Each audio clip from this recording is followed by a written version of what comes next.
Nobody Sleeps in the Woods Tonight is a Polish slasher movie on Netflix, so naturally I wanted to watch it simply for that.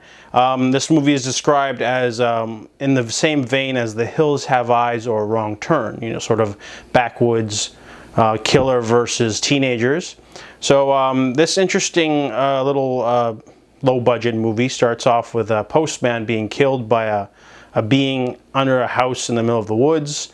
And we flash forward to the future, the present day, where a bunch of kids are being sent to Camp Adrenaline. It is a no technology zone where kids are sent when they're too addicted to technology. So you got a really big handful of kids that don't want to be there. They have to give up their phones and tablets or step away from computers or video games or TV and all that stuff. They're there to unplug and unwind.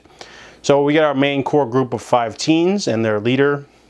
We get all the stereotypes. You got the nerdy kid, you got the plain girl, who's the main character, and you've got the airhead blonde, then you got the jock, and then you got the jokester. So you got all your stereotypes there, or tropes there, but the characters actually get a lot of development, and the movie takes its time with the horror elements. You know, you get that opening kill, it's off screen, but then you sort of get like a good half hour of character development and sort of just, you know, building up that atmosphere. You know, it takes its time to get started, but when it gets started, it gets good.